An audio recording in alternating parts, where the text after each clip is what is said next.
Hey everyone, welcome back to my channel D Amazing Devjani। আজকের এই ভিডিওতে আমি আলোচনা করব CHO পোস্টের ব্যাপারে।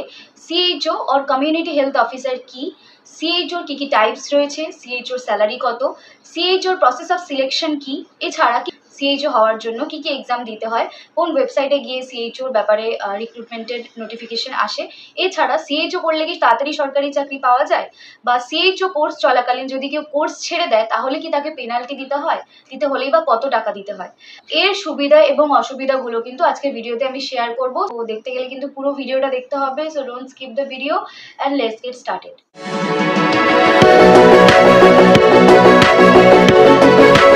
CHO বা কমিউনিটি হেলথ অফিসারের কিন্তু দু রকম টাইপস আছে। একটা হচ্ছে পার্মানেন্ট CHO আর একটা হচ্ছে কন্ট্রাকচুয়াল CHO। তো পার্মানেন্ট CHO এবং কন্ট্রাকচুয়াল CHOর মধ্যে কিন্তু বেসিক দুটো ডিফারেন্স রয়েছে, একটা হচ্ছে স্যালারি আর একটা হচ্ছে রিক্রুটমেন্ট প্রসেস। তো স্যালারির ক্ষেত্রে যদি আমি বলি, তো পার্মানেন্ট CHOর স্যালারি হচ্ছে 35 to 40,000 এবং একজন কন্ট্রাকচুয়াল CHOর স্যালারি হচ্ছে 20 to 25,000। 20,000 হচ্ছে স্যালারি হয়, এছাড়া 5,000 রুপিস হচ্ছে ইনসেন্টিভ পাওয়া যায় ম্যাক্সিমাম। তো ওটা পারফরমেন্সের ওপর বেস করে ইনসেন্টিভটা দেওয়া হয়।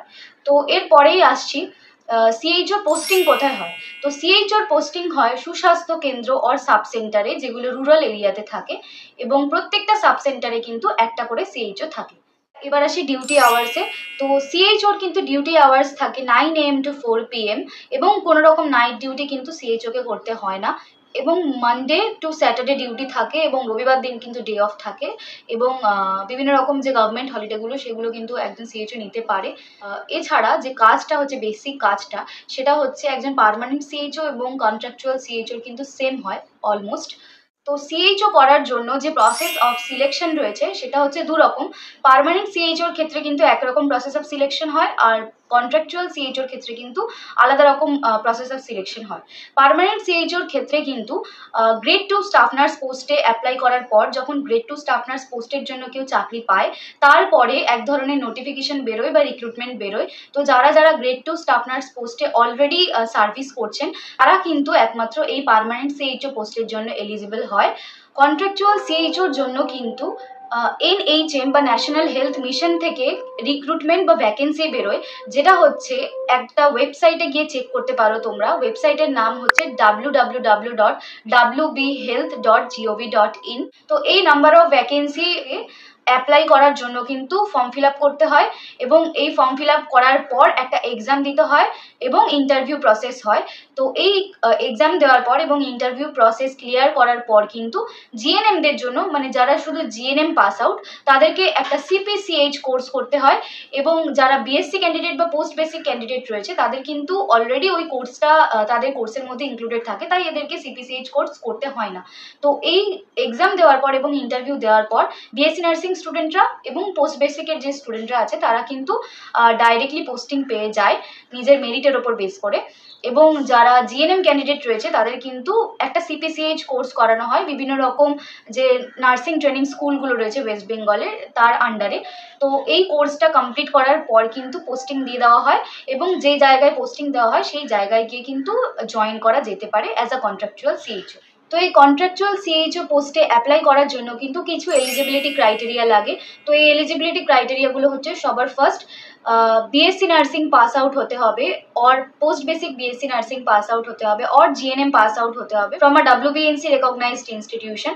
এছাড়া সেকেন্ড যে ক্রাইটেরিয়াটা সেটা হচ্ছে রেজিস্ট্রেশন সার্টিফিকেট, প্রভিশনাল সার্টিফিকেট, এবং যদি কেউ বাইরের স্টেট থেকে জিএনএম করে থাকে বা বিএসসি নার্সিং করে থাকে, তাহলে কিন্তু এই স্টেটের রেসিপ্রোকাল রেজিস্ট্রেশন বা এই স্টেটের কিন্তু রেজিস্ট্রেশন সার্টিফিকেট তার থাকতে হবে, তবে গিয়ে সে অ্যাপ্লাই করতে পারবে। থার্ড হচ্ছে ওয়েস্ট বেঙ্গলের কিন্তু স্থায়ী বাসিন্দা হতে হবে, বাংলা যেন লিখতে পড়তে এবং বলতে পারা যায়। এছাড়া আরও দুটো ডিজায়ারেবল ক্রাইটেরিয়া রয়েছে, একটা হচ্ছে competency in MS office and internet access, এবং যাতে লোকাল ল্যাঙ্গুয়েজ এবং বেঙ্গলি ল্যাঙ্গুয়েজ বুঝতে এবং বলতে দুই পারা যায়। তো এই জিনিসগুলো কিন্তু খেয়াল রাখতে হবে। এছাড়া হচ্ছে এজ লিমিট একটা আছে, এজ লিমিট হচ্ছে 40 ইয়ার্সের যেন মধ্যে হয়। তো এই ক্রাইটেরিয়াগুলো রয়েছে CHO পোস্টে কিন্তু অ্যাপ্লাই করার জন্য। তো এই ক্রাইটেরিয়াগুলো ফুলফিল করার পর যে প্রসেসটা আছে সেটা হচ্ছে এক্সাম।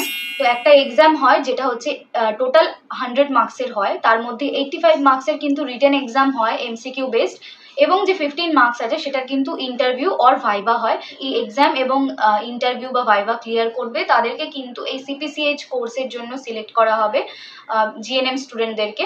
তো এই সিপিসিএইচ কোর্স করানোর পর কিন্তু পোস্টিং দিয়ে দেওয়া হয়। তো পোস্টিং দেওয়ার পর কিন্তু স্টুডেন্টরা জয়েন করতে পারে। তো এই সিপিসিএইচ কোর্সটা কি? সিপিসিএইচ কোর্সের ফুল ফর্ম হচ্ছে certified programme on community health. এটা একটা 4 মাসের কোর্স, যেটা কিন্তু ওয়েস্ট বেঙ্গলের কিছু কিছু যে নার্সিং ট্রেনিং স্কুলগুলো রয়েছে সেখানে কিন্তু করানো হয়। ওয়েস্ট বেঙ্গলের সব নার্সিং ট্রেনিং স্কুলে কিন্তু সিপিসিএইচ কোর্স করানো হয় না। এই কোর্স চলাকালীন কিন্তু ক্লাস হয়, এক্সাম হয় এবং প্র্যাকটিক্যাল এক্সামও হয়, এবং ফিল্ড ওয়ার্ক হয়, হেলথ টক হয়, বিভিন্ন রকমের ট্রেনিং আর কি দেওয়া হয়। তো এই কোর্স চলাকালীন কিন্তু প্রতি মাসে 10,000 টাকা করে কিন্তু স্টাইপেন্ড দেওয়া হয়। টোটাল 4 মাসে 40,000 টাকা কিন্তু দেওয়া হয় এই কোর্সে। এছাড়া এই কোর্স চলাকালীন কিন্তু সকালের ব্রেকফাস্ট এবং লাঞ্চ দেওয়া হয় ওই ইনস্টিটিউশন থেকে। আর এখানে কিন্তু থাকার কোনো রকম ব্যবস্থা করা হয় না, বা হোস্টেল ফেসিলিটি কিন্তু নেই। তো যারা দূরে বাড়ির যাদের, তাদেরকে কিন্তু করতে গেলে সেই ইনস্টিটিউশনের কাছাকাছি কিন্তু বাড়ি ভাড়া নিয়ে থাকতে হতে পারে। তো এই সিপিসিএইচ কোর্স কমপ্লিট করার কিন্তু 3 থেকে 4 মাসের মধ্যে পোস্টিং দিয়ে দেওয়া হয়, এবং সেই পোস্টিং অনুযায়ী কিন্তু তোমাকে জয়েন করতে হবে একটা, তোমায় যে জায়গায় পোস্টিং তোমায় দেওয়া হবে সেখানে কিন্তু অ্যাজ আ কন্ট্রাকচুয়াল সিএইচও তোমায় জয়েন করতে হবে। এইবার আসি পেনাল্টির ক্ষেত্রে। তো হ্যাঁ, পেনাল্টি দিতে হয় যদি এই কোর্স চলাকালীন কেউ যদি ছেড়ে চলে যায় কোর্স, বা কোর্স ডিসকন্টিনিউ করে দেয়, তাহলে কিন্তু পেনাল্টি হিসেবে আপ টু 50,000 রুপিস কিন্তু অ্যাজ আ পেনাল্টি দিতে হয়। মোটামুটিভাবে কিন্তু প্রত্যেক বছরই কন্ট্রাকচুয়াল সিএইচওর জন্য এনএইচএম এর আন্ডারে কিন্তু ভ্যাকেন্সি বেরোয়। এই বছর 2025-এ কিন্তু ওবিসি কেস চলাকালীন, বা ওবিসি কেসের জন্য কিন্তু যেহেতু সব রকম রিক্রুটমেন্ট বন্ধ ছিল, তাই এখনো অবধি কিন্তু কন্ট্রাকচুয়াল সিএইচওর কোনো রকম ভ্যাকেন্সি আসেনি। পরবর্তীকালে যদি ভ্যাকেন্সি এসে থাকে তাহলে কিন্তু আমি ইনফর্ম করে দেবো এবং সেগুলো নিয়ে ভিডিও বানিয়ে দেবো।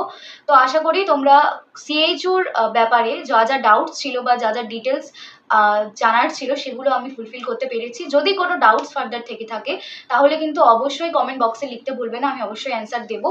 এবং যদি ভিডিওটা ভালো লেগে থাকে তাহলে কিন্তু অবশ্যই একটা লাইক দেবে, এবং এই ধরনের ভিডিও আরও পাওয়ার জন্য কিন্তু অবশ্যই চ্যানেলটাকে সাবস্ক্রাইব করে রাখবে, এবং বিভিন্ন রকম notification job related, nursing related জানার জন্য কিন্তু অবশ্যই সাবস্ক্রাইব করে রাখবে।